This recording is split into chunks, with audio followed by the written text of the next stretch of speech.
NASA has announced plans to increase the flight rate of the SLS government rocket. This rocket and the Orion crew capsule that sits on top of the rocket will be used to send astronauts back to the moon. SLS stands for Space Launch System, although some people have called it the Senate Launch System, as it was largely decided and legislated by Congress rather than NASA. SLS has become a white elephant, a bloated government program costing billions of dollars a year with very little progress to show. Artemis 1, with an unmanned Orion capsule on the top, flew a few years ago. Unfortunately, the Orion capsule was not equipped with a life support system on board, so the upcoming Artemis 2 mission with 4 crew members will be the first time the life support will be tested in flight conditions. Hopefully it works. Jared Isaacman, the NASA administrator, is bound by law to continue the development and launches of the SLS rocket and Orion capsule. However, these changes are helpful in getting better value from the SLS system with more flights, which could in turn increase the likelihood that NASA beats China back to the moon, although officially there is no race. NASA's plan is to fly every 10 months, with Artemis 3 flying in mid-2027 and possibly 2 missions to the moon in 2028, an early 2028 launch and a late 2028 opportunity. Much would need to go right before those flights can occur. Not only do the Human Landing System spacecraft from SpaceX and Blue Origin need to be ready to fly, the Axiom spacesuit needs to be certified by NASA. No spacesuit, no moon missions. Jared Isaacman said in the press conference announcing the changes that NASA needs to move faster and eliminate delays. He announced that NASA will standardize the launch vehicle configuration, increase the flight rate, and achieve objectives in a logical, phased approach. This is similar to the Apollo missions, with a gradual increase in capabilities with quick turnaround between missions. Amit Shastriya, the NASA Associate Administrator, said it was needlessly complicated to alter the configuration of the SLS and Orion stack for later missions. He went on to say each step back to the moon will be big enough to make progress, but not so big that unnecessary risks are taken. Starting with Artemis 4, NASA switches to a new standardized commercial upper stage. This will be as close as possible in configuration to earlier Artemis missions. No details of the new upper stage for SLS have been announced, but based on the graphics released by NASA, commentators have said it looks like a Centaur 5 upper stage from ULA, which is used on the Vulcan Centaur rocket. The advantage of using the Centaur 5 upper stage is that it's commercially available and can be quickly sourced and integrated for future SLS missions. NASA plans for a crewed Artemis 3 mission to rendezvous with one or both human landing systems under development by SpaceX and Blue Origin to test out docking procedures and the new EVA spacesuit from Axiom Space. This is a change from the original plan to land on the moon with the Artemis 3 mission. With 1 or 2 missions to the moon in 2028, NASA will rapidly gain the knowledge and expertise to land on the moon, including all the docking procedures needed to transfer crew to and from the Orion crew capsule. How do these changes impact space startups? The Artemis program changes affect space startups working on lunar payloads. These include moon rovers, power systems, satellites for lunar imaging, communications, or positioning. A number of startups are working on lunar soil harvesting and processing, plus others on tech demos and initial small-scale operations. Let's go through these companies by category and speculate a little on how NASA's new approach to returning to the moon impacts them. Lunar terrain vehicle startups. 3 space startups are working on rovers for the moon: Intuitive Machines Moonracer, Lunar Outpost Eagle, and Astrolab's Flex rover.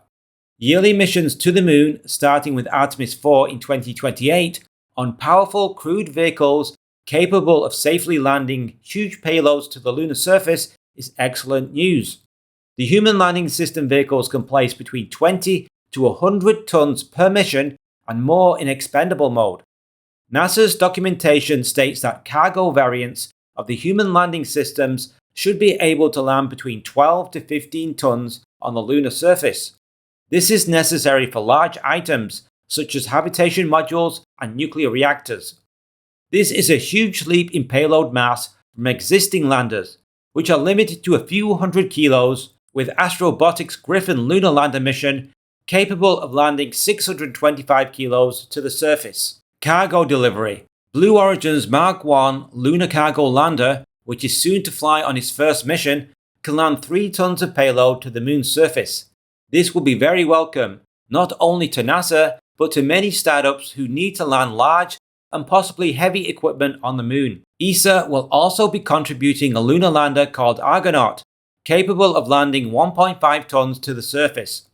Impulse Space, using their upcoming powerful Helios space tug, plans regular missions to the moon. Each lander is capable of carrying 3 tons to the lunar surface, and with 2 scheduled flights per year starting in 2028, can land 6 tons of payload per year every year. In reality though, most flights will be volume constrained, not mass constrained.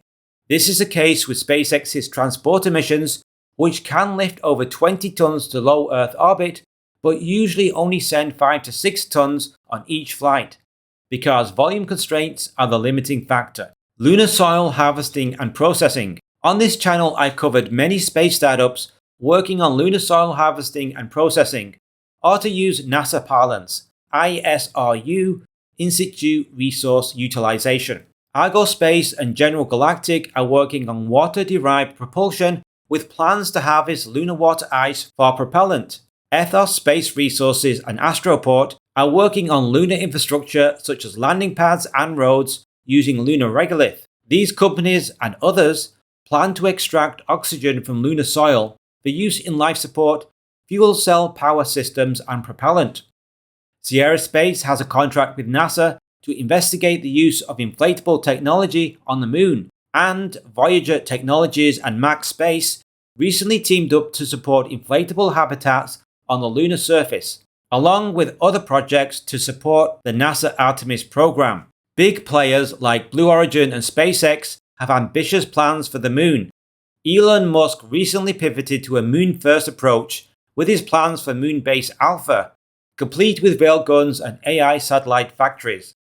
Blue Origin employs a dedicated team called Blue Alchemist to build solar panels by extracting viable metals and materials from lunar resources. I could spend all day listing companies, for instance Redwire's Mason project for lunar road construction or Lockheed Martin's nuclear reactor plans. You get the idea. Large numbers of space startups and some big companies have plans and roadmaps to develop lunar technologies, services, and infrastructure. The increased launch cadence with the new Artemis program should help all of these companies deploy their technologies on the lunar surface sooner. Upcoming events. Artemis 2 is due to launch for a 10-day trip around the moon in April this year at the earliest. In 2027, Artemis 3 will launch crew on the Orion capsule to low Earth orbit. The new mission is to dock with SpaceX's and Blue Origin's Human Landing System spacecraft and test as many of the future operations and procedures as possible before a moon landing. In 2028, Artemis 4 is planning to land 4 astronauts on the moon, with at least 1 surface mission every year after that, depending on progress and the results of the Artemis 3 mission. Major problems with the Artemis 3 mission, such as docking issues or the EVA suit, would likely delay the timing of the next mission and possibly push back crewed landing to a later mission. So, with the new standardized upper stage and much higher flight rate, what do you think of NASA's new plan for Artemis moon landings? Will this help NASA get back to the moon sooner? Will space startups benefit from these changes? Leave your thoughts and opinions in the comments section below. Thanks for watching. If you enjoyed this space video, consider buying me a coffee to help fund more episodes like this. The link is in the description. Space News Live is on Saturday evening or Sunday morning, depending where you watch from. The live stream is a great way for you to share your thoughts and opinions on the videos I posted this week, or on any space topic in general. I highlight the most thought-provoking comments on videos I've received, along with previews of upcoming content. If you got the time, please tune in and say hi. Be sure to like and subscribe so you'll see our upcoming videos. We make videos every week covering the space industry with an emphasis on the smaller space startups that aren't covered so well on other channels. See you soon.